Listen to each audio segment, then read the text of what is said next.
सभी साथियों को मेरा नमस्कार। स्वागत है आप सभी का आज 18 मई के जनसत्ता विश्लेषण में। आइए शुरू करते हैं आज का जनसत्ता विश्लेषण। शुरुआत करते हैं हम अपने संपादकीय वाले पृष्ठ से। संपादकीय में आज बात करी है झुलसते शहरों में बढ़ती दुश्वारियों को लेकर।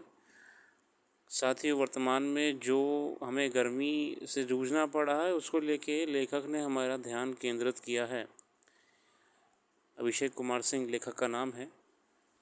अभिषेक जी कहते हैं कुछ वैज्ञानिक प्रमाण बताते हैं कि बढ़ते तापमान के साथ सीजनल इफेक्टिव डिसऑर्डर की स्थिति बनती है।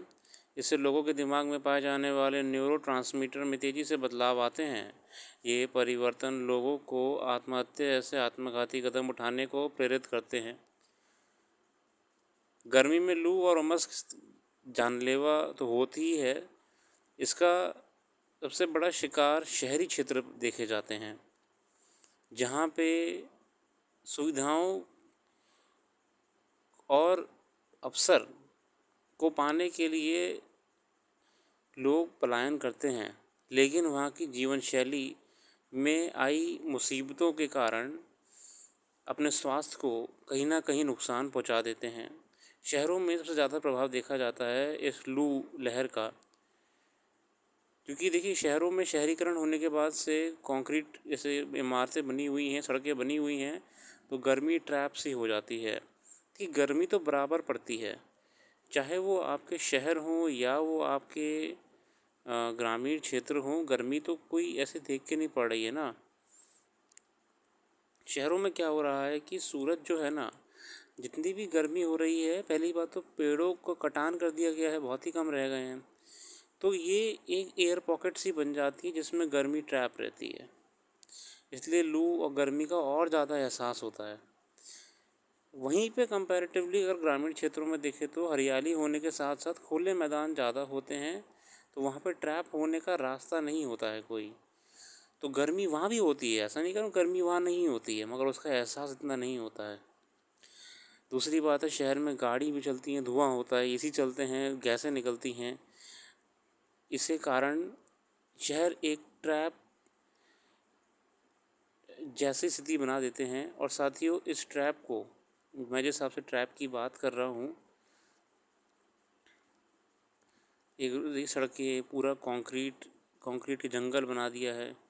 उसी शहर में गाड़ियाँ भी चल रही हैं, ठीक है, गाड़ियाँ भी चल रही हैं।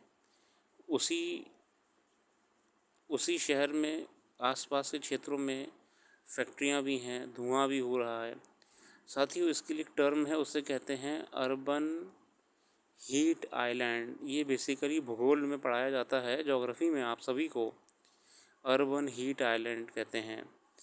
इस ट्रैप वाली स्थिति को अर्बन हीट आइलैंड कहते हैं। इसमें गर्मी ट्रैप रहती है शहरों में, इसीलिए शहरों में गर्मी का एहसास कम से कम 15-20 दिन तक का रहता है।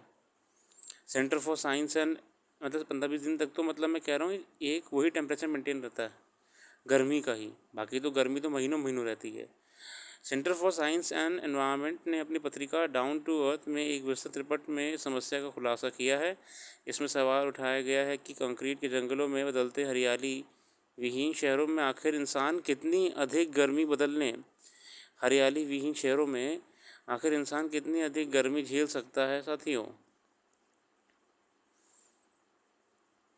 आईआईटी मुंबई और देहरादून स्थित university of petroleum and energy studies ने नासा की 17 वर्षों के उपग्रह डेटा का विश्लेषण कर कोहरे छटाने की प्रक्रिया को फॉग होल की संज्ञा देते हुए बताया था कि दिल्ली में जनवरी 18 में 90 से ज़्यादा फॉग होल हैं। शोधकर्ताओं ने कहा था कि शहर की गर्मी कोहरे को जला रही है, जिसकी वजह से ग्रामीण इलाके के मुकाबले शहरों का तापमान 4 से 5 डिग्री ज़्यादा हो जाता है। बताया गया कि शहरों में तेज़ी से हो रहे किस्म के निर्माण कार्यों, बढ़ रहे शहरीकरण, हरित पट्टी में तेज़ गिरावट और कंक्रीट से तैयार हो रही संरचनाओं के कारण ज़मीन के अंदर की गर्मी सतह के करीब फंस कर रह जाती है। वही जो मैंने आपको बताया साथियों, असल में इसीलिए आपको ना गर्मी के समय, गर्मी के महीने में और ज़्यादा गर्मी का एहसास होता है। जो गर्म हवा ऊपर चली जानी चाहिए थी सतह से, वो आपकी वहीं पे ट्रैप हो जा रही है, वहीं पे रुक जा रही है और हम इसी जंगल में फंस गए हैं। अर्बन हीट आइलैंड कहते हैं इसको। और जितने भी महानगर हैं आज की तारीख में अर्बन हीट आइलैंड बनते जा रहे हैं। ठीक है, अच्छा लेख है। अगला लेख है कड़ी नसीहत। इसमें मैं नहीं जाना चाहता हूँ, छोड़िए, राजनीतिक है। अंधविश्वास का जाल। जिस दौर में किसी भी मसले में छाए धुंध को विज्ञान के सहारे साफ कर लिया जाता है, उसमें अंधविश्वास के चलते एक बच्चे की जान ले लेना हैरत करता है। ये इटावा की तरफ से खबर आई है, बेकार है, आप इस पर ध्यान मत दीजिएगा। इसके अलावा बाकी अखबार का अध्ययन आप भी करिएगा। मैं सिर्फ जो मुख्य संपादकीय था उसी का जिक्र यहाँ पे कर रहा हूँ। अखबार का पूरा अध्ययन आप करिएगा, पूरा अखबार ज़रूरी होता है।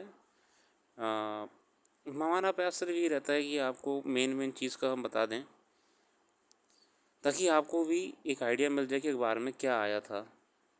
आशा करते रखते हैं करंट अफेयर जो यहाँ मिस हो गई है वो आपको हमारी वेबसाइट पर मिल जाएगी। वेबसाइट का लिंक डिस्क्रिप्शन में मौजूद है। अपना कीमती समय देने के लिए बहुत बहुत धन्यवाद। आपका दिन शुभ हो।